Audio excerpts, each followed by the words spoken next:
السلام علیکم دوستو، ایک بار جبرائیل علیہ السلام نبی کریم صلی اللہ علیہ وآلہ وسلم کے پاس آئے تو آپ صلی اللہ علیہ وآلہ وسلم نے دیکھا کہ جبرائیل علیہ السلام کچھ پریشان ہے۔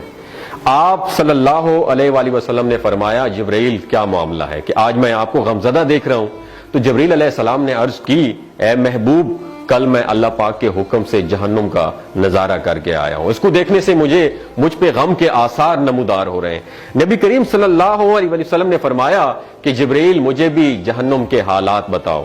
جبرائیل نے عرض کی جہنم کے کل 7 درجے ہیں اور ان میں سے جو سب سے نیچے والا درجہ ہے اللہ ان میں منافقوں کو رکھے گا، اس سے اوپر والے 6 درجے میں اللہ تعالیٰ مشرک لوگوں کو ڈالیں گے، اس سے اوپر 5ویں درجے میں اللہ سورج اور چاند کی پرستش کرنے والوں کو، عبادت کرنے والوں کو ڈالیں گے، 4تھے درجے میں اللہ پاک آتش پرست لوگوں کو ڈالیں گے، اور 3رے درجے میں اللہ پاک یہود کو ڈالیں گے، 2 درجے میں اللہ تعالیٰ عیسائیوں کو ڈالیں گے۔ یہ کہہ کر جبرائیل علیہ السلام خاموش ہو گئے تو نبی کریم صلی اللہ علیہ وسلم نے پوچھا جبرائیل آپ خاموش کیوں ہو گئے؟ مجھے بتاؤ کہ پہلے درجے میں کون ہوگا؟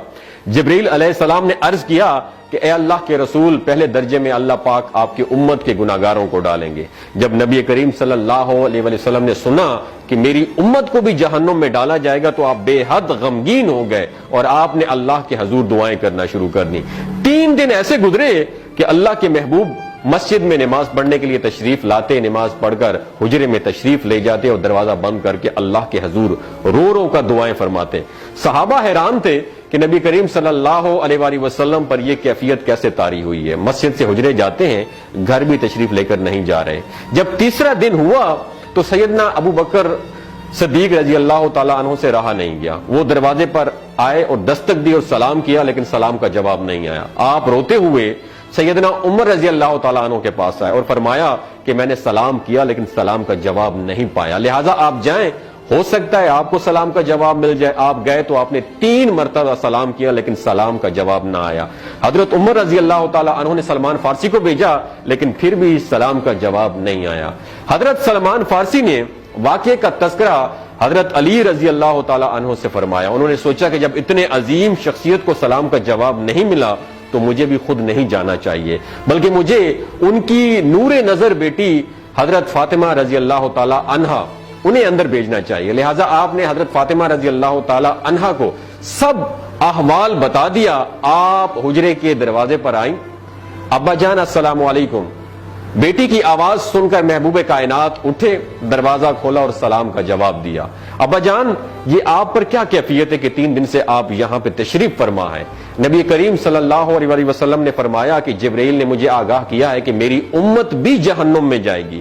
فاطمہ بیٹی، مجھے اپنی امت کے گناہگاروں کا غم کھائے جا رہا ہے اور میں اپنے مالک سے دعائیں کر رہا ہوں کہ اللہ ان کو معاف کر دے اور جہنم سے بری کر دے۔ اور یہ کہہ کر پھر آپ سجدے میں چلے گئے، رونا شروع کر دیا، یا اللہ میری امت کے گناہگاروں پر رحم کر، ان کو جہنم سے آزاد کر کے اتنے میں حکم آ گیا وَلَسَوْفَ يُعْطِيكَ رَبُّكَ فَتَرْضَىٰ، اے میرے محبوب غم نہ کر، میں تم کو اتنا عطا کروں گا کہ آپ راضی ہو جائیں گے۔ آپ خوشی سے کھل اٹھے اور فرمایا کہ لوگوں، اللہ نے مجھ سے وعدہ کر لیا ہے کہ روز قیامت مجھے میری امت کے معاملے میں خوب راضی کرے گا، اور میں اس وقت تک راضی نہیں ہوں گا جب تک میرا آخری امتی بھی جنت میں نہ چلا جائے۔ بولتے ہوئے آنکھوں سے آنسو آنا شروع ہو جاتے ہیں بندے کے، جب بندہ سوچتا ہے کہ ہمارا نبی صلی اللہ علیہ وسلم اتنا شفیق اور غم محسوس کرنے والا ہے اور بدلے میں ہم نے ان کو کیا دیا۔ آپ کا 1 سیکنڈ اس ویڈیو کو دوسرے لوگوں تک پہنچانے کا سورس ہے۔ میری آپ سے عاجزانہ اپیل ہے کہ لا حاصل اور بے مقصد پوسٹیں ہم شیئر کرتے رہتے ہیں، لیکن آج اپنے نبی کی رحمت کا یہ پہلو کہیں ہم سے مس نہ ہو جائے۔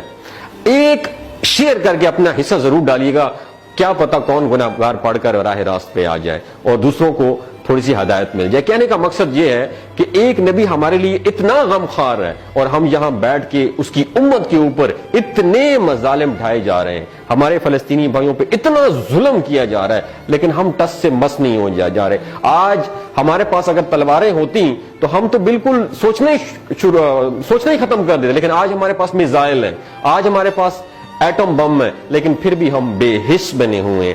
اللہ تعالیٰ ہمیں ہدایت نصیب فرمائے، اللہ تعالیٰ ہمارے لیے آسانیاں پیدا فرمائے اور اللہ تعالیٰ ہمیں نیک کام کرنے کی توفیق عطا فرمائے۔ اپنا اور اپنے ساتھ رشتوں کا خیال رکھیے گا۔ اللہ حافظ۔